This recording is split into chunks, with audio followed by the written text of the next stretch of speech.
Assalamualaikum warahmatullahi wabarakatuh. Jumpa lagi dengan Nurul Indarti di kanal Nurul Indarti. Teman-teman, semoga sehat dimanapun Anda berada. Kali ini saya akan melanjutkan pembahasan terkait dengan teori, terutama teori sosial. Kalau teman-teman sempat menyimak tayangan sebelumnya terkait dengan identifikasi variabel, karena variabel itu turunan operasionalisasi dari sebuah teori sosial yang digunakan. Nah, izinkan di sesi ini saya akan berangkat dari apa itu teori sosial. Kemudian bagaimana sebenarnya teori sosial itu digunakan dalam sebuah penelitian. Teman-teman, tayangan ini sebenarnya mengingatkan saya pada obrolan dengan salah satu supervisor saya waktu saya menempuh program studi S3. Waktu itu kami menghadiri sebuah konferensi internasional di Bali, kalau tidak salah tahun 2008. Dan beliau beberapa kali mengatakan sambil bisik-bisik ke saya, "They are not use theory, Nurul. In that paper, they don't have any theory at all." Saya agak tercengang ya, karena yang saya pahami pada saat itu adalah teman-teman yang presentasi, baik itu international participants maupun domestic participants, karena itu adalah international conference, itu mempunyai teori dalam papernya, yang itu saya baca dalam abstrak yang ada di proceeding gitu. Nah, ternyata setelah saya telisik ngobrol lebih lanjut dengan Theo Posma, dan saya teringat dengan salah satu artikel yang dimuat oleh Sutton, ya. Jadi nanti akan saya tulis artikel ini dari mana, yang berjudul adalah What Theory Is Not. Yuk, mari kita simak ya. Penting kita mengetahui apa itu teori, bagaimana menggunakannya, dan apa yang sebenarnya bukan teori, sehingga kita sebagai peneliti tidak menjadi terlalu berlebihan dalam mengklaim apa yang kita lakukan, gitu ya. Teori sosial dan yang bukan teori sosial dalam sebuah artikel begini, judul yang ingin saya sampaikan pada sesi ini. Nah, teman-teman sedikit merefresh apa yang pernah saya sampaikan di tayangan sebelumnya. Sila Anda bisa membuka tautan terkait dengan materi identifikasi variabel. Di materi sebelumnya saya menjelaskan apa itu teori sosial.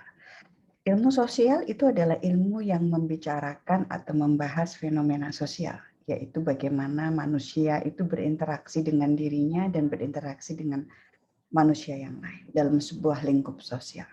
Nah, sehingga teori dalam hal ini adalah teori sosial itu menurut Human dikatakan bahwa teori adalah sebuah sistem gagasan saling terhubung yang merangkum dan mengorganisasi pengetahuan tentang dunia sosial. Nah, kalau kita menilik lebih lanjut, teori itu memiliki properti apa sih? Komponennya apa? Dimensi utamanya apa? Yang pertama, teori punya asumsi. Kalau kita menilik di sebelah kanan nih, Baharah 1989, ini yang kemudian teori itu punya asumsi. Asumsi ini memberikan batasan, boundary, ya, yang membatasi bagaimana peneliti itu kemudian melihat fenomena sosial yang diteliti. Asumsi ini terkait dengan nilai, norma yang ada dalam lingkup sosial yang peneliti sosial teliti, waktu dan ruang, gitu. Nah, batasan inilah yang kemudian, asumsi dasar inilah yang kemudian perlu kita pahami ketika kita menggunakan teori. Teori dalam terminologi lain, ada teman-teman peneliti itu suka menggunakan lensa, gitu ya, sudut pandang atau perspektif cara pandang, gitu, atau teori. Nah, asumsi ini terkadang dalam teori itu secara eksplisit dijelaskan, ya. Dia ada teori tertentu yang secara eksplisit itu menjelaskan bagaimana asumsi itu, gitu. Nanti mungkin dalam contoh saya akan memberikan ilustrasi, tapi tidak sedikit juga asumsi itu tidak ternyatakan secara eksplisit. Jadi terkadang ini yang kemudian bagi beberapa peneliti tidak mudah memang untuk memahami teori. Kemudian yang kedua, properti kedua itu adalah konsep. Jadi teori ini selain dia punya asumsi, dia menawarkan konsep. Konsep ini bisa berangkat dari yang abstrak, kita sebut sebagai konstruk, yang susah diukur, gitu ya. Kemudian kalau memang bisa diukur, diturunkan, itu menjadi variabel. Konsep ini yang kemudian kalau diteliti nanti wujudnya yang konkret itu adalah variabel. Kita pernah diskusikan dalam tayangan identifikasi variabel. Jadi variabel itu memang turunan dari sebuah teori. Kita mengenal ada variabel independen, ada variabel dependent, ada variabel intervening, ada variabel moderating atau juga variabel kontrol. Nah, kalau teman-teman tertarik, silahkan Anda bisa gunakan tayangan sebelumnya untuk memahami bagaimana peneliti sosial mengidentifikasi variabel. Kemudian komponen lain dalam sebuah teori itu adalah relationship atau hubungan. Ya. Hubungan ini yang kemudian menjelaskan bagaimana sebuah konsep itu berinteraksi dengan konsep yang lain. Sehingga ada interaksi yang bisa saja menyebabkan sebab akibat. Ada causal relationship, ada hubungan sebab akibat. Nah, kemudian yang tidak kalah penting dalam komponen teori itu adalah unit analysis. Teman-teman, unit analysis itu adalah level atau tingkat analisis teori itu digunakan. Jadi ada cara pandang yang memang mikro, individual, ada yang cara pandang interaksi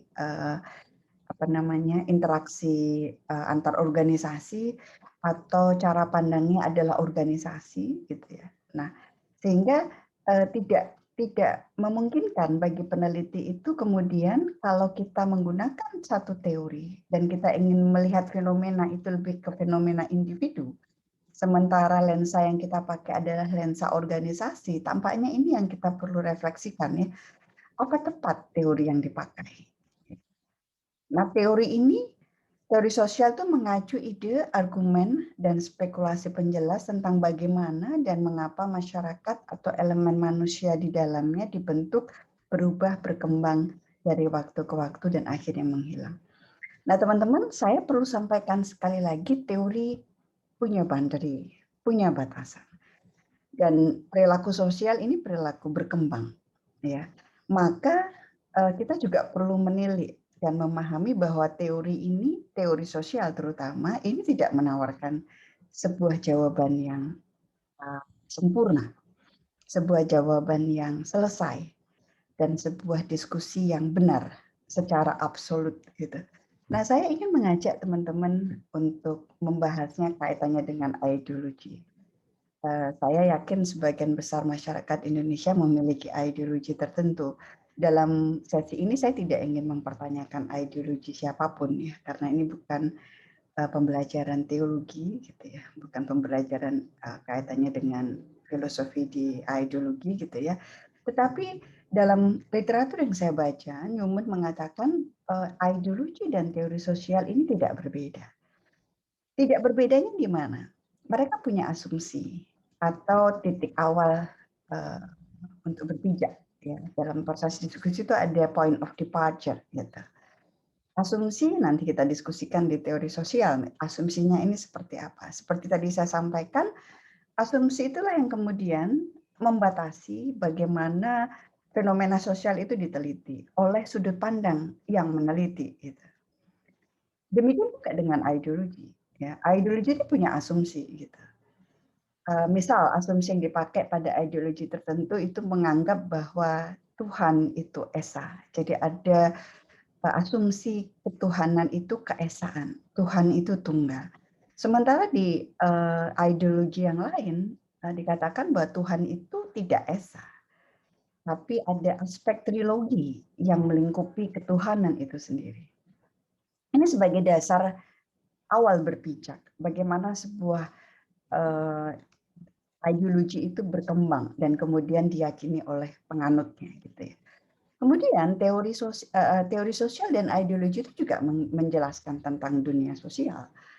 Dunia sosial itu dunia bagaimana manusia berinteraksi dengan dirinya sendiri dan juga dengan manusia yang lain. Mengapa dan bagaimana itu berubah. Ini keduanya menjelaskan fenomena ini. Ada kehidupan, ada kelahiran, ada pertumbuhan, ada usia tertentu, dan akhirnya ada kematian misalnya. Ini adalah fenomena-fenomena sosial yang ini juga dijelaskan dalam teori sosial dan ideologi. Ini memiliki. Kemudian ideologi dan teori sosial juga menawarkan konsep atau gagasan tertentu dan ini sistem gagasannya terhubung. Ya.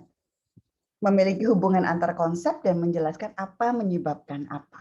Jadi misalnya kalau kita berbuat baik akan memberikan konsekuensi kebaikan itu sendiri. Sebaiknya kalau kita berbuat jahat sekecil apapun itu akan memberikan konsekuensi kejahatan, entah sekarang atau yang akan datang.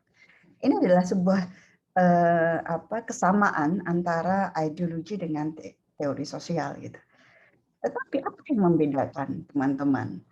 Tidak sedikit juga beberapa mungkin Anda bertemu dengan pakar ilmu sosial itu sangat meyakini betul teori tertentu ya, sehingga Anda tidak bisa membedakan ini antara ideologi dia atau itu adalah teori sosial gitu. Nah teman-teman, perbedaannya adalah, ini mohon maaf tidak saya Inggriskan, ideologi ini menawarkan kepastian yang mutlak, absolut. Jawaban itu ada di sana dan itu jawaban yang benar. Benar bagi siapa? Benar bagi penganutnya.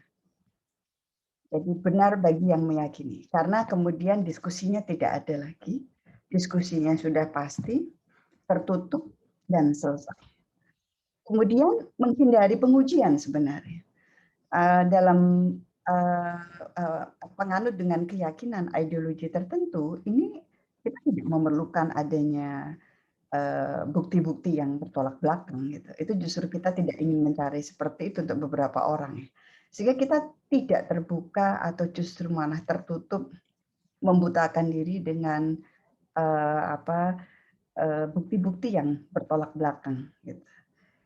Nah, sehingga kemudian ini parsial di satu sisi. Dalam konteks yang lain penuh kontradiksi sebenarnya. Nah, poinnya adalah karena ini jawabannya adalah pasti dan sudah selesai, kebenaran yang ditawarkan ideologi adalah kebenaran mutlak bagi yang mempercayai. Ya, karena kaitannya dengan belief ya. Sehingga kalau kita percaya pada ideologi tertentu, kita tidak akan mencari-cari sebenarnya pembuktian-pembuktian. Ya, kecuali sebagai individu kita ingin meningkatkan keimanan kita, ada sebagian dari kita yang kemudian mempertanyakan mengulik-ngulik gitu ya. Itu tujuannya adalah untuk menguatkan karena iman itu naik dan turun ya. Jadi tidak salah juga kalau kita sebagai makhluk berakal punya kemampuan berpikir yang baik, kita mempertanyakan itu dalam konteks untuk menguatkan keimanan kita. Nah, karena ini menawarkan kepastian absolut kebenaran yang sudah pasti gitu ya. Maka yang bisa kita lakukan bagi penganut ideologi tertentu ya kita menguatkan kebenaran itu. Kita menguatkan keyakinan itu. Maka dalam ajaran agama saya dikatakan lakum dinukum waliyadin. Untukmu agamamu, untukku agamaku. Sebagai penganut ideologi tertentu tidak salah kita fanatik. Malah seharusnya kita fanatik terhadap keyakinan yang kita miliki gitu ya. Dan kita menguatkan keyakinan keimanan itu sendiri gitu. Yang tidak tepat adalah kalau kita kemudian menyalahkan keyakinan orang lain. Karena ideologi itu larinya lebih ke belief ya, keyakinan tertentu gitu. Sehingga tidak tepat kalau kita banyak berdialog antar agama, antar ideologi karena poinnya tidak mencari pertemuan. Jawabannya kebenaran itu sudah absolut, kebenaran mutlak, diskusinya selesai, pasti dan kemudian tertutup gitu. Maka sebagai pemeluk agama tertentu atau keyakinan ideologi tertentu ya kita yakini kita harus punya fanatisme terhadap keyakinan kita, tetapi kita tidak tepat menyalahkan keyakinan orang lain. Lakum dinukum waliyadin. Nah, bagaimana dengan teori sosial? Teori sosial ini conditional. Jadi negotiated understanding. Dia berkembang, dia terbuka, ya, belum terkotakkan, belum tertutup, dan dia terjadi banyak perluasan. Nah, dengan demikian, teori sosial itu mengundang pengujian, ya, mengundang adanya bukti-bukti positif atau bukti-bukti negatif gitu, dan dia berubah tergantung dari bukti gitu. Dan kemudian di teori sosial itu kita secara kuat mencari logika konsistensi. Ini logikanya konsisten atau tidak. Sementara ideologi itu sometimes kita nggak bisa pakai logika. We just need to believe. Ya, ya belief itu susah didiskusikan in some degrees ya.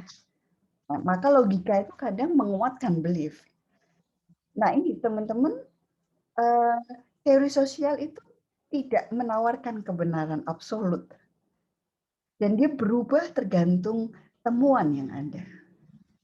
Kenapa? Karena ada asumsi yang menjadi boundary. Dan sebagai dan fenomena sosial itu fenomena interaksi antara manusia. Ketika manusianya berubah karena lingkungan eksternal berubah atau manusianya memberikan perubahan pada lingkungan eksternal, maka ini nggak statik. Ini membuka peluang untuk dikritik. Gitu. Nah, sehingga ketika teman-teman menggunakan salah satu teori sosial tertentu, Anda harus paham betul asumsi dasar yang dipakai. Dan kita boleh memperjuangkan keyakinan kita pada teori sosial tertentu untuk melihat sebuah fenomena, untuk memahami fenomena sosial. Tetapi yang juga kita perlu pahami, ini kebenarannya tidak absolut. Inconditional, negotiated understanding. Nah, ini yang kemudian perlu menjadi catatan. Sehingga kalau kita melakukan penelitian di teori sosial, penelitian ilmu sosial itu selalu terbuka peluang untuk menggunakan teori yang ada, untuk membantah teori yang ada, atau mempertajam pemaknaan teori, lebih memahami teori tertentu. Ini dalam teori, dan ini terbuka sekali. Ya, sehingga semangat nih teman-teman di peneliti sosial karena tidak akan pernah berhenti sepanjang dunia ini berputar dalam aspek penelitian sosial. Nah, saya memberi contoh, ini adalah teori-teori yang sering saya pakai untuk diskusi di mata kuliah metodologi penelitian, baik di S2, MSc, MM, MBA, atau program S3 gitu. Tadi saya sampaikan bahwa teori perilaku terencana atau TPP ini kalau teman-teman baca asumsinya sangat jelas. Dia di level unit analisisnya sangat jelas di level individu. Nah, teori ini mengatakan bahwa perilaku itu diprediksi oleh intensi atau niat. Nah, kita bisa mengkritik teori ini. Nah, tentu mengkritik ini tidak subjektif karena kita membaca literatur sebelumnya. Jadi kalau dalam penelitian sosial dan dalam diskusi ilmiah itu kritik itu tidak karena saya tidak suka, karena saya sok tahu gitu, tetapi ada dasar. Nah, dasar itu mungkin yang dalam beberapa forum di kanal saya itu tidak saya sampaikan secara eksplisit ya. Jadi sehingga kesannya mungkin cukup subjektif Nurul Indarti gitu. Oh, tidak. Jadi seperti halnya teori perilaku terencana, itu banyak peneliti menyatakan bahwa perilaku itu tidak bisa diprediksi dengan baik oleh niat. Atau dikatakan niat itu ternyata tidak menjadi prediktor kuat pada perilaku. Ini menjadi catatan tersendiri. Gitu. Nah, teman-teman, apa namanya, teori ini bisa dipakai di level individu. Kalau Anda ingin melihat bagaimana organisasi berperilaku, ya tidak pakai teori plan behavior. Karena teori plan of behavior itu unit analisisnya adalah individu. Dan 5 konstruk ini, 5 konsep ini adalah 5 konsep yang dipakai dalam teori ini. Jadi kalau teman-teman mengklaim bahwa disertasi atau disertasi atau kemudian penelitian yang menggunakan teori plan of behavior, kalau hanya meneliti intentions dan behavior atau hanya meneliti sikap tapi tidak keseluruhan konsep dalam teori plan of behavior, meskipun TPB ini sudah terjadi ekspansi ya, TPB 1, TPB 2 gitu ya. Berarti sebenarnya Anda tidak menggunakan TPB sebagai sebuah teori. Nah, yang kanan nih teman-teman. Ada resource-based theory of the firm. Teori ini berasumsi bahwa sumber daya perusahaan atau perusahaan itu adalah kumpulan dari sumber daya produktif. Jadi kalau perusahaan ingin bersaing, dia harus menentukan sumber daya produktif tertentu yang dimiliki oleh perusahaan untuk menentukan posisi tawar. Nah, bagaimana memilihnya? Ada beberapa kriteria. Ya, kalau perusahaan ingin mencapai keunggulan komparatif, dia menang dengan kompetitornya secara temporary, secara sementara, maka apa yang perusahaan harus lakukan? Ya, dia bisa memilih atau membuat sumber daya perusahaan, apakah itu tenaga kerja, apakah itu budaya organisasi, informasi yang ada di perusahaan, kemudian teknologi itu memiliki keunggulan dari aspek dia valuable. Jadi sumber daya yang dimiliki harus bernilai. Selain bernilai, dia harus langka. Jadi hanya ada dimiliki oleh perusahaan tersebut. Maka dua komponen atau dua aspek sumber daya ini memberikan keunggulan komparatif temporer bagi perusahaan. Tapi kalau perusahaan itu berpikir berencana ingin memberikan keunggulan yang berkelanjutan, sustain competitive advantage, apa yang harus ditambahkan elemennya? Tidak bisa digantikan dan tidak bisa ditiru. Non-imitable dan non-substitutable. Sehingga 4 elemen tadi akan memberikan kekuatan bagaimana perusahaan menentukan keunggulan kompetitif yang berasal dari dalam perusahaan. Jadi kalau perusahaan mau bersaing, lirik dong, cek dong sumber daya internal perusahaan. Kekuatan persaingan berasal dari internal. Kekuatan perusahaan untuk menentukan daya tawar dengan perusahaan pesaing itu dari internal. Nah, ini yang kemudian disebut dengan internal looking, inward looking. Sementara ada pendapat lain yang mengatakan bahwa kalau perusahaan ingin bersaing, dia harus melakukan inovasi. Dan inovasi itu tidak hanya bisa bersumber dari sumber daya perusahaan di internal. Mengapa? Karena asumsi dari teori resource dependency theory of the firm itu adalah perusahaan atau organisasi memiliki sistem terbuka. Jadi kalau dia ingin bersaing dengan melakukan inovasi, dia harus gandeng tangan dengan perusahaan lain, dengan mitra. Untuk mendapatkan apa nih? Maka teori RDT ini banyak sekali dipakai dalam penelitian strategik, terutama ketika teman-teman fokus dalam kajian joint venture, kemitraan, buyer supplier relationship kalau di supply chain management atau operations management. Ini paling banyak dipakai dalam topik spesifik tersebut gitu ya. Nah, karena fungsi mitra apa? Kalau kita punya mitra, perusahaan ini punya mitra, perusahaan bisa memobilisasi sumber daya internal. Jadi kemudian bergairah untuk memanfaatkan sumber daya internal dengan lebih optimal. Yang kedua, kalau Anda punya mitra, perusahaan punya mitra, pasti perusahaan mendapatkan sumber daya tambahan. Yang tadinya 50 juta, dia gandeng tangan, 50 juta lagi dapat, jadi ada 100 juta. Dengan nilai kapital yang lebih besar, mungkin gerakannya jadi lebih besar ya, lebih impact-nya jadi lebih banyak gitu. Dan yang ketiga, kalau kita punya teman, ya mitra dalam hidup, kita bisa menjadikannya tempat untuk menyenderkan kepala kita kalau kita capek ya. Artinya apa? Bisa mengurangi risiko. Jadi ada 3 tujuan atau 3 manfaat ketika perusahaan atau kita, kalau saya ngambil dari level individu itu punya mitra. Nah, teman-teman, 2 teori yang di kanan itu adalah teori dengan unit analisis adalah perusahaan. Jadi kalau Anda mau bicara bagaimana individu itu bersaing, ya tidak bisa pakai teori ini.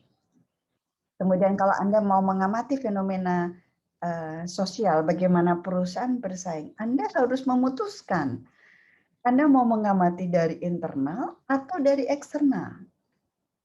Jadi kalau Anda kemudian menggunakan teori dari kacamata eksternal, tapi Anda meneliti konstruk atau variabelnya itu membicarakan level internal, ini nggak tepat.